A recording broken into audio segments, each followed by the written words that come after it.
Compared with the fast economic growth in the previous period, the current one is somewhat stagnated. The reason for it remains a huge problem among scholars. Today, our group will present the causes of the slowdown and introduce possible policies to boost productivity and efficiency. The following diagram shows the recent trends of productivity for 5 large developed countries: France, Germany, Japan, the UK, and the US. By applying conventional growth accounting, we were able to collaborate a long-standing finding that the capital deepening and total factor productivity are what are primarily responsible for the slowdown, with labor composition making a non-eligible but noticeable contribution. We can use the equation above to provide us with a conceptual structure so that we can organize the numerous explanations that has been proposed in the lecture. The equation listed 5 main causes of productivity decline, including technology, mismeasurement, capital deepening, human capital, trade, and allocative efficiency. The mismeasurement of labor productivity can be attributed to 3 main causes: a mismeasurement of nominal output, possibly due to shifting GDP borders, a mismeasurement of deflectors, and a mismeasurement of labor inputs. As capital deepening is one of the main causes of productivity slowdown during the financial crisis, in order to understand the origins of it, we need to investigate the changing nature of capital and the determinants of investment. Investment has declined due to a series of factors. The first one is cyclical reasons, which suggests investment has a normal cyclical behavior. There are 3 explanations for this. The cyclical crisis had led to a substantial increase in financial frictions, causing the returns to the safe assets have decreased, which discouraged investment. Also, the depressed aggregate demand combined with the fall in the government investment post-crisis led to a slower investment growth rate too. Another factor that led to the slowdown in the investment is due to the shift towards intangible capital. Its nature as being scalable, thunk, and yield high splitovers makes financing and accumulating intangible capital even more difficult. Furthermore, structural reasons were responsible too. Decline in competition, increase in the top managers, and globalization were all factors linking the lower investment. Therefore, it could be concluded that the weakness in the investment is the major cause of the slowdown, with half of the slowdown is due to the financial crisis, and the other half is because of the secular trends. This capital deepening will then affect productivity as shown by the Solow model. The Solow model, it assumes the production follows a series of equations of capital accumulation. Also, the economy exhibits a change in capital towards a steady state when the investment being taken is equal to the amount of capital that wears throughout the depreciation. In the case of capital deepening, as investment will reduce as I in the formula, this means the capital accumulation will be less. The output Y will thus be influenced as well as from its initial steady state of K star to a new steady state of K2.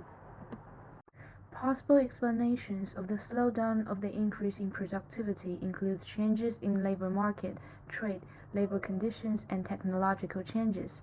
Aging population is the most frequently mentioned, while there is no statistical evidence to support that it is the aging labor that makes the economic growth slow down. Mismatch of skills also counts. Technologies are increasingly difficult to be professionally used, and therefore the skills of labor's process become not enough.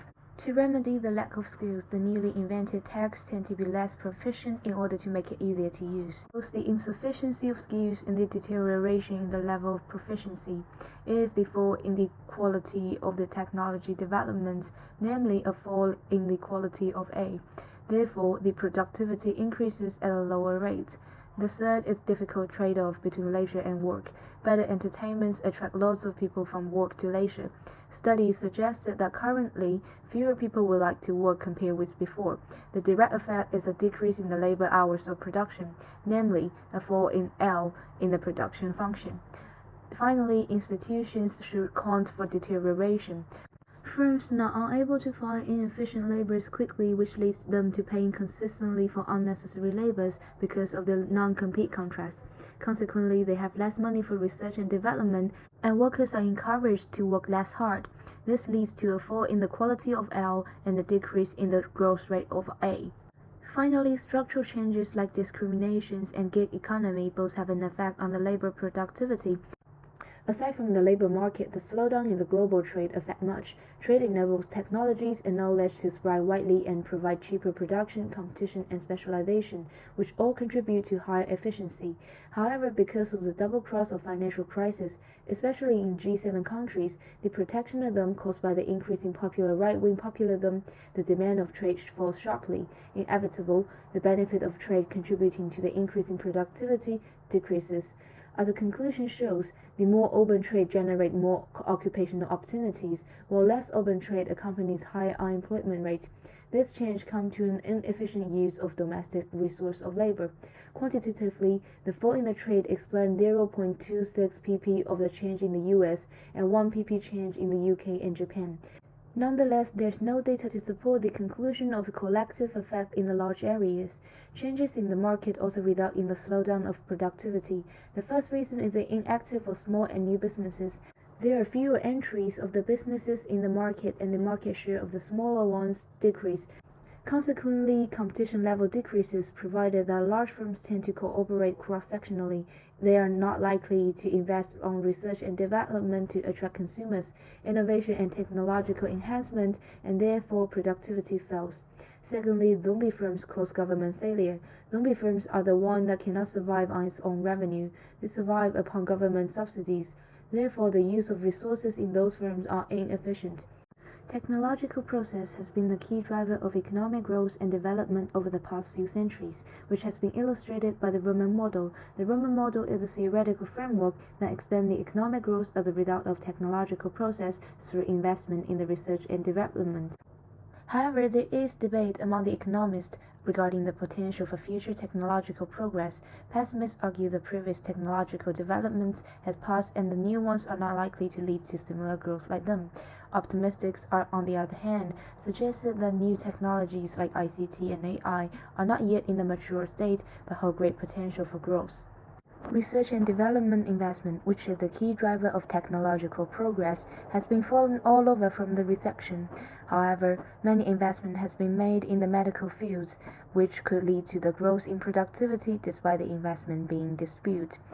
Additionally, emerging economies are seeing better rewards for their research and development investment, while there is little evidence for this in advanced economies. Despite the large amount of investment in research and development, there is a little bit evidence of the contribution to final growth. According to some economists, this could be due to difference in input per patent, which varies among countries and slow total factor productivity growth when advanced. Additionally, there is uncertainty around the stock of research and development capital, resulting in a mismeasurement of TFP growth. Among those listed factors, our group recognized the change in the market as the most important factor that drags economic growth backwards. Looking at the labor section first, we argue the better entertainment tends to cost more, and therefore it has a counter-effect of pushing people to earn more. Plus, the more popular entertainment industry is, stimulating the economy as well. Secondly, the aging population. Discrimination arises coincidentally, and therefore there's a correlation, but does not function a causational relationship. It requires more detailed studies to reassure its importance and clear the uncertainty of it. It is because the effects are already being structurated. Trade, as suggested, only influences the productivity change to the extent with an average lower than 1 pp. We do not consider this figure so significant, and therefore it takes us to our conclusion to focus on the market changes. The disappearance of the small firms is the first thing we would like to mention. Firstly, small businesses are more valuable in innovation for various reasons. Being innovative is very crucial for the small business, and small firms have more united teams in which it is easier to present new ideas. Therefore, directly leads to the reduction in the innovation. Moreover, the number of small businesses reflect the difficulty of entering the market. The more the small firms, the less barriers to entry. When there is much entry barriers, the firms that already exist in the industry are more secured that even if the pricing is monopolistic or if they are not efficient, the consumer will still have to buy their products. Putting it on a big picture, it means the amount of product by the laborers producing ideas decreases and the growth rate as a consequently fall. It is a slowdown in the growth of productivity.